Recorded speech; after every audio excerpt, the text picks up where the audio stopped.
माझी आग्रहाची विनंती शेतकरी मित्रांना, प्री इमर्जन्स तणनाशक आणि पोस्ट इमर्ज याचा फक्त अभ्यास करावा. बरोबर आहे. शेतीचा फॉर्म्युला तिथं मोकळा होतं. तणाचा मजूरच तुमच्या शेतात येऊ शकत नाही एवढी गॅरंटी आहे. हां, मग राहिला काय म्हणते बा 15 दिवसानंतर नक्षत्र निहाय येणारे तण, ते हुल लावून आपल्याला खतम करता येतं. कारण का पीक आपलं मुख्य पीक वर आलेलं असते आणि तण खाली असते. आणि तसंही आता इथे पाहन तर कचरा आहेच, पण मला अंतर कमी पाहिजे त्याला. उन्हाळीला अंतर कमी पाहिजे आणि पावसाळी अंतर जास्त पाहिजे. तर सोयाबीन जसं दाट पेरतो आपण तसंच दाट पेरायचं. सोयाबीनच्या शेंगा जेवढ्या झाडाला लागतात तेवढ्याच तुरीच्या झाडाला लागतात असं गृहीत धरा, इमॅजिन करायचं, कल्पना. पण तिथे दिसतात तुम्हाला आता. आणि सोयाबीनला 7चा ॲव्हरेज जर आला असेल तर 1.5 पट उत्पादन येतं. नक्कीच तुरीचं वेटने वाढतो, शेंगानी वाढन तो भाग नंतरचा, पण वेटनी वाढतं. हा माझा कदाचित मला 7 नाही 8 नाही त्याच्यापेक्षा जास्त पिकू शकते, पण मी आवाज सांगणं बरोबर नाही म्हणून मी 7 ते 8 सांगितले. पण ज्या दिवशी मी आता काढणं होईल त्या दिवशी मी तुम्हाला अवश्य तो निघालेल्या मालाचा व्हिडिओ किलो सहित व्हिडिओ बिलकुल.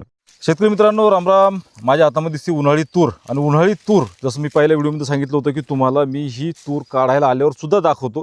आणि तुम्हाला दाखवतो म्हणण्यापेक्षा मीही बघायला आलो, कारण की मला ही उन्हाळी तूर मी आतापर्यंत कुठं पाहिली नव्हती.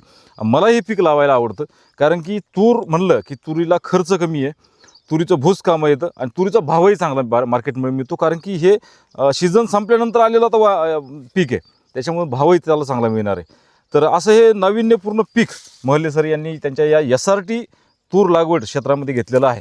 आणि जर पाठीमागं बघत असाल, हा सूर्य हा जयद्रथ म्हणून आपण म्हणत असतो, तसंच या ठिकाणी तुम्हाला सगळ्यात तुरीचे झाडं तुम्हाला या ठिकाणी दिसतील. कशा प्रकारे तूर लागलेली आहे हे तुम्ही पाहू शकता. लहानात लहान जरी झाड धरलं तरी त्याला एकदम चांगल्या प्रकारच्या शेंगा आहेत. तूर लागवड काढणीसुद्धा चालू आहे. आणि हे एक झाड धरलं आपण, आणि हे कशा प्रकारच्या शेंगा तुम्हाला या ठिकाणी दिसतात ते. आणि सरांचं एक वाक्य आहे की सोयाबीनसारख्या जर शेंगा लागल्या तरी मला जवळजवळ या क्षेत्रामधून 8 ते 10 क्विंटल उत्पन्न त्यांनी अपेक्षित धरलेलं आहे. आणि त्यांना ते मागच्या वर्षी आलेलं सुद्धा आहे. बरोबर सर? हो. तर ही बघू शकता सरांच्या हातामध्ये जे काय आहे, हे जरा जवळून दाखवा मला. कशा प्रकारे शेंगा या झाडांना आहेत ते आपण हे बघू शकतो. तर SRT पद्धतीनं त्यांनी या ठिकाणी नांगर वगैरे, नांगर असेल, आऊत असेल, हे सगळं मारणं काही वर्षापासून सोडून दिलेलं आहे. आणि त्याच्या माध्यमातून ही शेती करतात. आता याचं खुंट जागेवर राहतील, वर कापल्या जाईल आणि पुन्हा याच रानामध्ये सोयाबीनची पेरणी त्यांचं पावसाळ्यामध्ये होईल. म्हणजे नांगाठीचं काम नाही, मोखरणीचं काम नाही, रोट्याचं काम नाही. आणि अपेक्षित उत्पन्न त्यांना सगळ्या या क्षेत्रापेक्षा त्यांचं उत्पन्नही चांगलं आहे. तर असं हे नाविन्यपूर्ण व्हिडिओसुद्धा राहील. तुम्हाला हा फायद्याचा राहील, कारण की आपल्या भागामध्ये आपण खर्च जे प्रमाणात करतोय त्या प्रमाणात आपल्याला उत्पन्न येत नाही. आपण जर अगोदर सोयाबीन केलं नंतर तूर लावायला चालते, किंवा दुसरे कुठलेही पीक केले तरी तुम्हाला खरीप आणि रब्बी दोन्हीमध्ये चालणारं हे वाण आपण आपल्या समोर बघताय. हे वाण जर आपण पावसाळ्यात लावायचं ठरलं तर याला आपल्याला 10 फुटापर्यंत वाढवावं लागतं. म्हणजे 10 फूट रुंदीवर लावावं लागतं. म्हणजे 2 ओळीतलं 2 ओळीतलं अंतर, म्हणजे 6 फूट बाय 1.5 फूट किंवा 8 फूट बाय 1.5 फूट किंवा 10 फूट, लयच भारी जमीन असेल तर 10 फूट बाय 1.5 फूट सुद्धा. आणि तेच अंतर जर आता रब्बीचा विचार करता, म्हणजे उन्हाळीचा विचार करता, तर हे 4 फुटावरती जोड लावलेली आहे. म्हणजे उन्हामुळे त्याची, ह्या विशिष्ट वातावरणामुळे त्याची वाढ होत नाही. पण याच्यामध्ये मर कुठल्याही झाडाला तुम्हाला या ठिकाणी दिसत नाही. हे एक विशेष याच्यामध्ये. हा तुम्हाला पूर्ण प्लॉट मला दाखवायचा आहे आणि या बाबतीमध्ये संपूर्ण माहिती आपल्याला या व्हिडिओमधून घ्यायची आहे. कारण की आपल्याला जी लागवड आहे ही लागवड जर करायची असेल तर आपल्याला सगळी माहिती असणं हे गरजेचं आहे. तर आपण सरांची ओळख करून घेऊ. सर नमस्कार. राम राम. नमस्कार. एकदा आपला परिचय. मी विलास गजानन मोहल्ले, राहणार दिघी मोहल्ले, तालुका धामणगाव, जिल्हा अमरावती. मी SRT सेवक आहो. माझ्याकडे SRTची शेती शाळा क्रमांक 8 हे मी चालवतो. शेतकऱ्यांना SRTची संपूर्ण कार्बन क्रेडिट, सेंद्रिय कर्ब याबद्दल माहिती देतो. शेतकरी बंधूंनो, माझा नंबर आहे 90 96 26 93 33. या शेतामध्ये 4-5 वर्ष झाले ट्रॅक्टर टाकलाच नाही, मुगोडणी नाही, निंदणी नाही, काहीच नाही. तणनाशकाच्या भरोशावर मी व्यवस्थापन करतो. रब्बी तुरीचा हा 2ऱ्या वर्षीचा मला अनुभव आहे. मला इथे धुकं धुयारी, पाणी, पाऊस यापासून मी थोडासा वाचल्या जातो, म्हणून मला पीक विशेष म्हणजे या व्हेरायटीचा शेंगा पण फुटत नाही. 4 दाणी 5 दाणी तुरीची असल्यामुळे ही व्हेरायटी खूप छान दिसून राहिली. आणि त्या पद्धतीने लोकांनी लावायला पाहिजे, पीकसुद्धा वाढवायला पाहिजे, असं माझी सर्वांना विनंती आहे. सेंद्रिय कर्ब वाढवण्यासाठी हा बायोमास बघा, मी इथे तन देई धन चंद्रशेखर दादा भरसावडे यांच्या युक्तीप्रमाणे ही मी माझी शेती करतो आहे. आपण पण तशीच शेती करावी एवढी आग्रहाची विनंती आहे. बियाणं लावायचं का नाही लावायचं हा तुमचा वैयक्तिक प्रश्न राहील, पण SRTची कास धरल्याशिवाय पर्याय राहणार नाही. एकच तंत्र, SRT तंत्र. तर जर बघत असाल तर अशा प्रकारची लाल ही वाण आहे आणि याच एका याच्यामधून हे 4 दाणे 4-5 दाण्याची शेंग आहे. तर अशा माध्यमातून हे बरं, हे सर ह्या वाणाचं वैशिष्ट्य काय काय सांगता येईल तुम्हाला? या झाडाचं वैशिष्ट्य असं आहे की याला 4, 5, 6 हो 4, 5, 6 शेंगा दाणे येतात. बरं. दाण्याची शेंग येते, झुपक्यानी शेंग येते, ती फुटत नाही. सगळ्यात सांगायचं म्हणजे हिच्यावरती कुठल्याही प्रकारचा अळीचा अटॅक येत नाही, कारण का अर्ध रब्बी म्हणजे थोडंसं हिवाळ्याच्या पिरियड निघून जातो आणि खूप उन्हाळ्याचा पिरियड न येऊ देता म्हणून आपल्याला ऑक्टोबरमध्ये लागवड करायची आहे. झाडाची संख्या जेवढी जास्त राहील तेवढं उत्पादन क्षमता वाढते, एवढं माझ्या निदर्शनात आलं. आणि हिचे विशेष म्हणजे धुकधुयारीमुळं फ्लावरिंग ड्रॉप होत नाही, हा माझा खरीबातलाही एक अनुभव आहे. त्याच्यामुळं आजकाल काय होते की धुकधुयारी ह्या तुरीवर खूप मोठं संकट आलं आहे. हे संकट या माध्यमातून या व्हेरायटीतून दिसत नाही, कारण का याचं फुल मोठं आहे, त्याचं जे डेट म्हणतो आपण त्याला ते सुद्धा कडक आहे. त्याच्यामुळं इथे कोणत्याही प्रकारचं नुकसान होत नाही. ही व्हेरायटी सगळ्यांनी अप्लाय करायला काही हरकत नाही असं माझं मत आहे. आणि या व्हेरायटीचं वैशिष्ट्य असं का आपसुकच फांद्या करतो, ब्रँचिंग करतो, शेंडा खुडा अथवा नका खडू, हेचं एक वैशिष्ट्य आहे. त्याच्यामुळं अतिरिक्त शेतकऱ्याचा जो खर्च आहे तो वाढत नाही. हे बा यांच्या शेतामध्ये एकच झाड आहे, एकच. या एका झाडाच्या हे रब्बीला असूनसुद्धा ब्रांचिंग पहा कशी आहे. मला आता असं वाटते जागेहून फांद्या केल्या, फांदी म्हणजे शेंडा कट करायचा हा हिशोबच नाही आहे. फक्त फुलाच्या अवस्थेमध्ये हिला फवारणीचं व्यवस्थापन चांगलं करावं लागतं. बुरशीनाशक आणि अंतरप्रवाही औषध 8-10 दिवसाच्या अंतराने मारलं पाहिजे. दाना भरण्यासाठी अन्नद्रव्य मारली पाहिजे. आणि बाकीचं यासाठीच्या शेतीमध्ये आपसुकच सगळं बायोमास असते. सगळा सेंद्रिय कर्ब शेतामध्ये असला तर पीक या पद्धतीनं बलवान येतं. आमच्या याच्यात आहे SRTची शेती पैलवान, पीक बलवान आणि शेतकरी धनवान, अरे वा असे हे SRTचे गुणगान. नमस्कार मंडळी. तर बोलायचं आहे अशा प्रकारे सरांच्या हातामध्ये ही बरं, या वाहनाचं वैशिष्ट्य सांगितलं. याचं जातीचं उगमस्थान आणि ही कुठली जात? ही आंध्र प्रदेशची गुंटूर विद्यापीठाची NIR अर्जुन 002 अशी त्या सांकेतिक क्रमांक आहे. काय होते, आंध्र प्रदेशमध्ये हरभरा हे पीक घेतल्या जात नाही. सोयाबीन नंतर ते लोक जनरली तुरी घेतात. खरीबात तुरी घेत नाही तिथे, म्हणून तिथलं हे माझ्या मित्रमंडळीच्या माध्यमातून हे पीक आलेलं आहे. माझ्याकडे बियाणं आलेलं आहे. हे फाउंडेशनचंच आणलं होतं, पण प्रत्येक झाडाला खूप छान माल आलेला आहे, एवढं मात्र नक्की. बरोबर बरोबर. बघत असाल तर कशा प्रकारचे माल हे एकच झाड आहे, एकच झाड, एका झाडाला कशा प्रकारचे माल या ठिकाणी आपल्याला हे दिसून येतोय. बरं, याच्यामध्ये सर खरीपमध्ये तुम्ही हिला लावताय, रब्बीमध्ये लावताय? हो बरोबर, हेच वाण. हो. तर खरीपमध्ये लावताना शेतकऱ्यांनी किती अंतर याचं करायला पाहिजे? जवळपास 8 पासून तर 10 फुटापर्यंत 2 ओळीतलं अंतर आणि 1 ते 1.5 फूट. बरं, 2 दाणे बस, एवढंच अंतर लावायला पाहिजे. साधारणपणे एकरी 2 किलो बी पडलं तरी त्या शेतकऱ्याला म्हणजे उत्पादन मिळतं. कारण का इथं काय होते, फुलं ड्रॉप नाही होत, हे सगळ्यात महत्त्वाचं. आणि 8 ते 10 फुटाचं अंतर हे जे कव्हर करते 100%. म्हणजे समजा आता या बेडवरती जर तूर लावली आणि त्या बेडवरती लावली, तर ह्या बेडवरती सोयाबीन लावायचं. हो, एका बेडवरती. किंवा मग जर समजा यासाठी करत असाल तर या बेडवरती नंतर मग ही तूर इकडे टाकायची. बिलकुल म्हणजे आलटून पालटून बिलकुल पीक बदलही होते. म्हणजे त्याच रानामध्ये सोयाबीन आणि तूर होऊ शकते. होऊ शकते 100%. बरं, खरीपचं तुम्ही जर लावलं तर त्याचा अनुभव तुम्हाला आवरेजच्या बाबतीमध्ये कसा राहील? खरीप तर चांगला आहे, बेस्ट आवरेज आहे. 10 प्लसच आहे. बर. आणि आता रब्बीचा जर विचार करता, 10 प्लस म्हणजे 10 म्हणजे 8 ते 10. मागल्या वर्षी मला 9 क्विंटल झाली. वातावरणाच्याने यंदा 7ही होऊ शकते, 8ही होऊ शकते, पण त्याच्यापेक्षा कमी होणार नाही. शेंगाच सांगते तुम्हाला. बरोबर.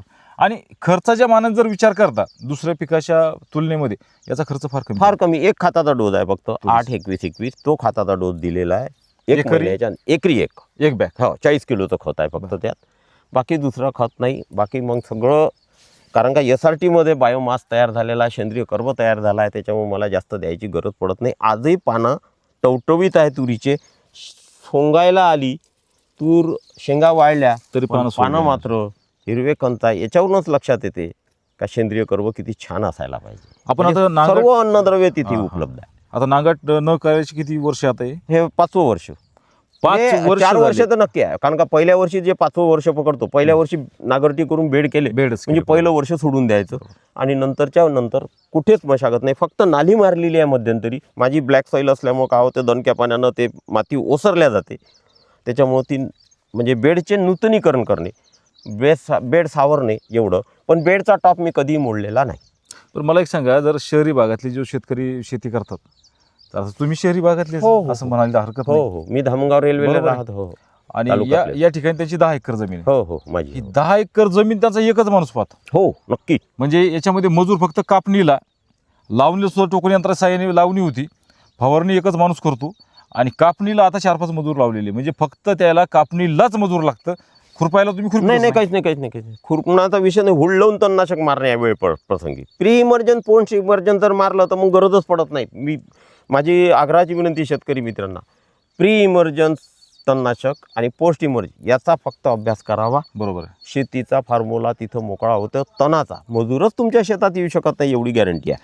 हां, मग राहिला काय म्हणते बा 15 दिवसानंतर नक्षत्र निहाय येणारे तण, ते हुड लावून आपल्याला खतम करता येतं. कारण का पीक, आपलं मुख्य पीक वर आलेलं असते आणि तण खाली असते. आणि तसंही आता इथे पाहन तर कचरा आहेच, पण मला त्याची काळजी नाही आहे तणाची. हो, कारण नाही का एवढं तण म्हणलं देईन. डोक्याला धरून बसल शेतकरी बाबा, नाही आता नाही कायच- नाही नाही, कायच काहीच करावं. नाही. पहा ना, अर्ध्या भागात खूप तण आहे माझ्या, हा हा, पण मी काहीही काळजी करणार नाही. कारण का तण देई धन. म्हणजे निश्चिंत आहे बाबा माणूस. निश्चिंत आहे, निश्चिंत. कारण का मुख्य पिकाला त्रास नाही झाला ना त्याचा, हा, हा. उत्पादनाला कुठे त्रास झाला. बरं, मला एक सांगा, आता तुम्ही करताय शेती याच्यातून, शहरातून, हं. आणि एखादा शेतकरी आजूबाजूला, आता तुमचे बरेच शेतकरी आहे जे दरवर्षी नागाट करते, दरवर्षी सगळं पाळी पेरणी मोकाडणं सगळं करते, बरोबर आहे. तर आता तुम्ही आता तूर लावली, पुढच्या वर्षी यामध्ये सोयाबीन राहील, बरोबर ना, त्याच्यानंतर परत तूरच राहील, नाही परत नाही. 1 वर्ष मी सोयाबीन झाल्यानंतर इथे पुढल्या वर्षी चणा हरभरा राहील. हा, हा, यांचा हरभऱ्याचा व्हिडिओ टाकलेला आहे, हरभरा जबरदस्त इथपर्यंत हो. वाढलेला तुम्ही पाहिला असेल. तोच बदल करतो, पीक बदल. तर एका माणसाने तुमची एवढी शेती हँडल होते, हो हो हो, तर दुसऱ्याच्या शेतीच्या मानाने तुमचं उत्पन्न कमी की जास्त? जास्त जास्त जास्त. याचा कारण का खर्चच नाही वाढला. म्हणजे जी म्हण आपण म्हणतो की बांधावरची शेती होऊ शकत नाही, तर आता जर समजा एका माणसाने 10 एकर शेती जर सर करत असतील, तर आणि विशेष म्हणजे तणनाशक उगवणीपूर्व आणि उगवणीनंतर त्यांनी सांगितलं तसं, तर तेही त्यांना विचारू आपण त्यांनी काय मारलेलं आहे. तर नक्कीच ही लांबून सुद्धा शेती ही होऊ शकते आणि ती फक्त यासाठीच होऊ शकते. बिलकुल SRTचीच होईल, शून्य मशागत तंत्रज्ञान. बरोबर. तर सर आता तुरीचा जो विचार करता, आता ही तूर आपण जूनमध्ये लावली, तर याचं बियाणं आता समजा आता तुम्हाला त्या भागामध्ये तूर लावायची, हो. तर याचं बियाणं तुम्ही हे तुमचं घरचं हो, वापरणार? मी घरचंच वापरणार. कारण का बरोबर. तुरीला स्वयंपरागी सिंचित आहे ना ते, हम्म. म्हणजे स्वतःच बी तयार करते ना. बरोबर. तर आता हे बियाणं तुम्ही ज्यावेळेस लावता, त्याच्यानंतरची जर पद्धत आपल्या प्रोसेस जर ऐकायची असेल शेतकऱ्यांना, तुमच्यासारखी दुरून एखाद्याला शेती करायची, तर त्यांनी तणनाशकाच्या माध्यमातून कसं कसं पुढे जावं? हो, उगवणीपूर्व बरोबर आहे. मी काय करतो, सोयाबीन झाल्यानंतर मी काय करतो, पॅराकॉट पाणी दिलं. वल असेल तर शेतामध्ये जर समजा पावसाळ्यात वल असेल तर द्यायची गरज नाही पाणी, नाही तर 2 घंट्याची पाण्याची शिप देतो. ग्लायफोसेट प्लस पॅराकॉट मारून देतो. कारण का सोयाबीनमध्ये असलेलं जे खरपतवार आहे, म्हणजे जे काही तणकट आहे ते जळून जातो. 3-4 दिवशी मी तुरीची टोकन करतो. परत त्याच्यामध्ये काय म्हणते आपला ग्लायफोसेट प्लस ऑक्सिक्लोरोपिन म्हणजे गोल, ते बीजनाशक आहे. त्याच्यामुळे त्याची मागून म्हणजे ते 2 तणनाशक मारले म्हणजे माझ्या तुरीला आपसुकच 1 महिना 1.5 महिना काहीच द्यायचं काम नाही म्हणजे पडणार. तुमचं गवताचं बी सगळं मरून जातं. हो, 100% बरं, त्याच्यामध्ये राऊंडअप आणि जे गोल घेता येतं, हो, हो, त्याचं हो. प्रमाण सांगता येईल हो तुम्हाला? हो, 70 मिली, 70 ते 100 त्याच्यावर नाही जायचं. 70 मिली राऊंडअप आणि 10 मिली गोल. फक्त 10 मात्र मारताना एकरी 10 पंपाच्या आत मारायचं नाही, उलट 12 पंप झाले तरी चालेल. म्हणजे 20 लिटरची पंप. हो हो, तेवढं 200 पाणी गेलंच पाहिजे. 200 लिटर पाणी हो. गेलं पाहिजे, म्हणजे सगळं भिजलं पाहिजे. सगळं भिजलं पाहिजे आणि तेव्हाच आपल्याला तणनाशकाचा रिझल्ट मिळतो. परत गोल जे तणनाशक तुम्ही मारतात, हो. तूर लावल्यानंतर दुसऱ्या दिवशी लगेच मारा. 48 तासानंतर, 72 घंट्यानंतर काही फरक नाही पडत. सोयाबीनला मात्र 48 म्हणजे 48, कारण का त्याचं जे उगवण क्षमता लवकर होते. बरं, सोयाबीन आणि तूर जर असेल हो. तर हे गोल आणि राऊंडअप जे तुम्ही सांगितलं हो. उगवणी हो, पूर्व हो, हो. ते दोन्हीला चालतं. चालतं 100%. काहीच अडचण नाही काहीच नाही. म्हणजे मी 4 वर्ष झाले त्याचा अनुभव घेतोय. बरं, म्हणजे राऊंडअपनी जे उगलेलं 2 पानाचं तण असेल ते मरून जातं आणि जे गोल असतं ते तुमचं उगून तण देऊ म्हणजे देत नाही नंतर. बीज एक नाशक महिना. असल्यामुळे खालचं बीज वर येऊ देत नाही 1 महिना. बरं, तर त्याच्यानंतर जर समजा आता 1 महिना त्यातून वाचला तुमचा, हो. खुरपायची गरज हो. तुम्हाला पडली नाही, नाही. नाही. त्याच्यानंतर मी मग ओडिशी म्हणा, इमॅजिथायपन म्हणा, आणखी कोणते म्हणजे जे सोयाबीन किंवा याच्यामध्ये जे तण- रिकमेंडेड आहे, हा हा जे रिकमेंडेड. विद्यापीठानं रिकमेंड केलेले तणनाशक नंतर मारता येईल वरून. तुम्ही अगोदर जे सांगितलं ते रिकमेंड केलेलं नव्हतं का, राऊंडअप आणि गोल? हा, राऊंड अप रिकमेंड नाही आहे, नाहीये. बरं, पण ऑक्सिक्लोरोपिन रिकमेंडेड. कशामध्ये? तुरीमध्ये आणि सोयाबीनमध्ये? तुरीमध्ये, सोयाबीनमध्ये आणि चण्यामध्ये. आतापर्यंत गोल हे फक्त कांद्यामध्येच हो, वापरतात हो, शेतकरी, आणि बिलकुल, ते फार म्हणजे सांगता येतं कांद्यातच वापरा, दुसरं हो, कशाच हो, वापरू हो. नका. तर आतापर्यंत तुम्ही बरं गोल कशात वापरलं मला हो, सांगा. मी पहा कॉटनलाही वापरलं. कॉटन लावायचं जमलं. हो, बरं. प्री इमर्जन्स मध्ये. बरं, आणि सोयाबीनलाही वापरलं, तुरीलाही वापरलं आणि चण्यालाही वापरलं. हे रिकमेंड केलेलं नाही बरं का पण. कॉटनला रिकमेंड केलं नाही आहे, पण सोयाबीनला, तुरीला रिकमेंड केलेलं आहे. शिवाजी मेहत्रे यांच्या वेबिनारमध्ये गॅझेटेड आहे हे. प्रशांत पाटील जे आहे त्यांनी सुद्धा त्या वेबिनारमध्ये उल्लेख केलेला आहे. गॅझेटेड आहे. कदाचित डीपमध्ये आपण गेलो नाही तर कदाचित माहिती मिळू शकते. बरोबर. तर उगवणी पूर्व, उगवणी नंतर जर तणनाशक वेळेवर मारता आले आणि जर अशा प्रकारची शेती केली तर मला वाटतं तुम्हाला बैलाची गरज नाही राहिली. नाही, बिलकुल. बरं, मला एक सांगा, बैलाचं लक्षात आलं, शेणखत बी तुम्हाला राहणार नाही, काही गरजच नाही ना. बायोमास माझा ऑलरेडी तयार होते सर्व. शेणखताची गरजच नाही. हा विषय म्हणजे तुम्ही जर खाली लिहिणार असाल, कमेंट करणार असाल की राऊंडअपना किंवा तणनाशकांना फार जमीन खराब होती, तर आपण त्यांनाच विचारू. तुमच्या जमिनीमध्ये गांडूळ आहे? हो, आहे. प्रचंड गांडूळ. हो. बरं, दुसरी गोष्ट, तुमच्या जमिनीचा कर्ब बिलकुल वाढलेला आहे. मोजला किती? जवळपास जो 0.17 पर्यंत होता तो 47-48 पर्यंत गेला. बरं. आता जर चेक केला यावर्षी तर कदाचित 2 वर्षानंतर चेक करतो ना, हा. तर आता कदाचित चेक केला तर तो 1 पर्यंत गेला असेल. मग आता मला तुम्हाला म्हणायचं आहे की तुम्ही म्हणण्यापेक्षा मी सुद्धा त्यात आलो. मी पण पूर्णतः यासाठी मागच्या वर्षी थोडी करून पाहिली होती, यावर्षी करू. तर आतापर्यंत जर आपण त्या माध्यमातून गेलो नसेल तर तुमच्या जमिनीचा कर्ब किती हा मोजून तपासा, म्हणजे मग तुमच्या लक्षात येईल की खरं काय आणि खोटं काय. एवढ्या मोठ्या प्रमाणावर हे गवत, धसकट, हे सगळ्या गोष्टी जागेवर राहतात आणि त्याचा परिणाम हा तुमच्या पुढच्या कर्ब वाढ. आणि पुन्हा एक आता काळाची गरज आहे, मी शेतकरी बंधूंना आवर्जून सांगेल, जलसंधारण. बरोबर. 2 वर्ष झाले पाणी घालणं, कधी कधी पाणी कमी पडतं. हो.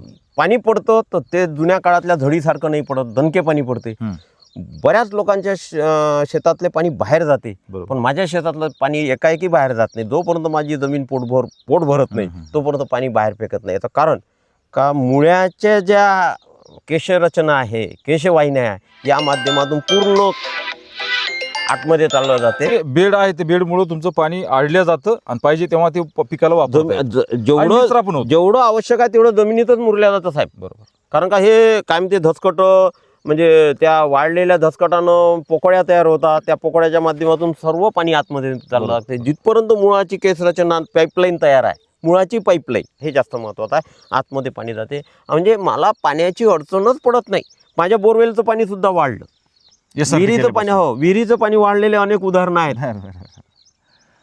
तर अशा प्रकारे SRT शेती करून त्यातली त्यात हे पीक घेऊन, उन्हाळी तूर हे पीक घेऊन जर तुम्ही बघत असाल तर कशा प्रकारे शेतकऱ्यांनी चांगल्या आणि बरं सर, आता याच्यामध्ये हिरव्या शेंगा पण दिसतात आणि वाळल्या शेंगा पण दिसतात. तर हे पाऊस पडला त्याच्यामुळे की नाही, एकाच वेळेला वाळतं हे पीक? काय होते, काही एकाच वेळेला वाढलं, पण काय झालं, क्लायमेक्स थोडासा बदल झाल्यामुळे, कमी जास्त झाल्यामुळे काही ड्रॉपिंग होते. जे सुरुवातीला आलेला ड्रॉप होते फुलं, तर तिथं पुन्हा दुबार येतो. मध्ये अजून एक वैशिष्ट्य मला सांगा की आता ही पूर्ण एकसारखी वाळलेली शेंगा मला दिसायला लागलेली. तर जसं बागायती वाण असतं की काही वाळलेले असते, काही फुलं असतं, काही वल्लं असतं, असं काही या वाणामध्ये होतं की एकदाच सगळं वाण वाळतं, पूर्ण वाळतो, एकाच वेळी येतो, झुपक्यानी येतो. हे विशेष आहे, गळत नाही. बरोबर. बघा ना, आता या ठिकाणी मला असं वाटतं 1 2 3 4 5 6 शेंगाचा एकच झुपका लागला. हे विशेष आहे. विशेष म्हणजे हे एक झाड पण दाखवा. तर हे एकच झाड आहे विशेष. या व्हेरायटीचं वैशिष्ट्य आहे, झुपक्याने शेंगा पकडतात. बरं, याचं पुन्हा एकदा थोडक्यात मला एक सांगा. हे वाण कुठलं?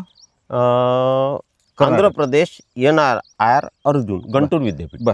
तर याचं जे तुम्ही आता लावताय हे किती वर्ष तुमचं? दुसरं वर्ष. पहिल्या वर्षी तुम्हाला 9 क्विंटल 9 क्विंटल. आता ह्या वर्षी आपल्याला 7-8च्या दरम्यान अपेक्षित आहे. हो. बरोबर आहे. तर याच्यामध्ये हे वाण किती दिवस घेतं खरीपमध्ये आणि रब्बीमध्ये? हा, खरीपामध्ये 220 दिवस ते 250 दिवस या वर्षी तरी घेतले. बर. पण म्हणजे 6 महिन्याच्या आत घेत नाही. हो, 6 ते 7 महिने या वर्षी घेतले. बर. पण हे 150 रब्बीचं 150 दिवसच घेतं, एवढं मात्र नक्की. म्हणजे 5 महिने, 5-5.5 महिने. 5 महिन्यात येऊन जातं. कारण का तेवढं टेम्परेचर जसं वाढतं तसं लवकर माल आळून येतो. बरं, आता जर समजा जूनमध्ये लावायचं जर असेल एखाद्या शेतकऱ्याला, तर हे बियाणं परत एकदा वापरता येतं? हो, 100% वापरता येतं. स्वतःचं बियाणं वापरता येतं. हो. कारण का पूर्वीच्या काळी आपण तुरीचं स्वतः घरचंच बियाणं स्वयंपरागी सिंचित ज्याला म्हणतो आपण, हे हायब्रिड नाहीये. त्याच्यामुळे काही बरोबर. बरं, जर खरीपचा विचार करता तर आपल्याला किती किलो बियाणं एका एकरला लागतं? 2 किलो सरासरी. भरपूर. हो. एका जागेवर 2 किंवा एकच बी? 2 किंवा 1. 2 टाकायच्या जर्मिनेशनच्या हिशोबानं, 2-3 टाकायच्या, पण 1-2 राहू द्यायच्या. बरं. त्याच्यानंतर जर आपण रब्बीचा विचार करता त्याच्यामध्ये तुम्हाला किती बी लागतं एकरला? 12 ते 15 किलो. हे पण लक्षात घेण्यासारखी गोष्ट आहे. कारण की अंतर कमी पाहिजे त्याला. उन्हाळीला अंतर कमी पाहिजे आणि पावसाळी अंतर जास्त पाहिजे. तर सोयाबीन जसं दाट पेरतो आपण तसंच दाट पेरायचं. सोयाबीनच्या शेंगा जेवढ्या झाडाला लागतात तेवढ्याच तुरीच्या झाडाला लागतात असं गृहीत धरा. इमॅजिन करायचं, कल्पना. पण तिथे दिसतात तुम्हाला आता. आणि सोयाबीनला 7चा ॲव्हरेज जर आला असेल तर 1.5 पट उत्पादन येतं नक्कीच. तुरीचं वेटने वाढतो, शेंगानी वाढन तो भाग नंतरचा, पण वेटनी वाढतं. हा माझा कदाचित मला 7 नाही 8 नाही त्याच्यापेक्षा जास्त पिकू शकते, पण मी आवाज सांगणं बरोबर नाही म्हणून मी 7 ते 8 सांगितले. पण ज्या दिवशी माझं काढणं होईल त्या दिवशी मी तुम्हाला अवश्य तो निघालेल्या मालाचा व्हिडिओ किलो सहित व्हिडिओ बिलकुल 100%. तर अशा प्रकारे आपण खरीप आणि रब्बी मध्ये उन्हाळी आणि पावसाळी दोन्ही हंगामात येणारं वाण आपण पाहताय. तर सरांना अधिक माहितीसाठी सरांना तुम्ही फोन करू शकता आणि एका झाडाला तुम्हाला किती शेंगा आहेत ते प्रत्यक्षात पाहू शकता. उंची हाईट आताच्या सीझनला उन्हाळीमध्ये कमरा इतकी जास्तीत जास्त तुम्हाला दिसेल, कंबर मांडी कंबर. पण हेच जर पावसाळी पाहिलं तर तुमचा हातही पुरत. हो झालेला आहे फोटो पाहिला. म्हणजे 10 फुटावरती अंतर जुळवणारी तूर उन्हाळ्यामध्ये इतकी राहून तुम्हाला चांगलं पीक देते. आणि हे वाण दोन्ही हंगामात स्वतःचं बी शेतकऱ्यांनी वापरून सुद्धा लावता येतं, हे विशेष. आणि कमी खर्चामध्ये येणारं हे तूर पीक आपण पाहत आहात. हे कसं वाटलं नक्कीच कमेंटमध्ये लिहा. सर आपला एकदा परिचय आणि मोबाईल नंबर नक्कीच सांगा. माझा परिचय विलास गजानन मोहल्ले, राहणार दिघी मोहल्ले, हल्ली मुक्काम धामणगाव रेल्वे, जिल्हा अमरावती. मी SRTचा सेवक आहो. माझ्याकडे SRTची शेतीशाळा क्रमांक 8 दर महिन्याच्या 2ऱ्या आणि 4थ्या शेतकऱ्याच्या मदतीसाठी शून्य मशागत तंत्रज्ञान म्हणजे SRT सगुणा रिजनरेटिव्ह टेक्निक या पद्धतीने मी ऑनलाईन माहिती देतो आणि शेतकऱ्याची माती तयार करण्यास मदत करतो. धन्यवाद. तर सरांना SRT शिक्षक ते आहेत, SRT शेतीशाळा त्यांच्याकडे आहे. SRT संबंधित काही जरी प्रश्न असतील, तणनाशकासंदर्भात असेल किंवा मग तुम्हाला SRT जाणून घ्यायची असेल, शिवार फेरी करायची असेल, त्यांना फोन करा. त्यांचा नंबर दिलेला आहे. या तुरीच्या वाणासंबंधित त्यांना जर तुमची काही अडचण असेल तर त्यांना फोन करा. तेही नंबर समोर तुम्हाला दिसतोय. तर सरांनी फार चांगली माहिती, उपयुक्त माहिती आपल्याला उपलब्ध करून दिली. दुसरी गोष्ट, मी सुद्धा पुढच्या वर्षी हे जे तुरीचं वाण आहे, हे तुरीचं वाण आपण पावसाळी पण लावू आणि उन्हाळी पण लावू.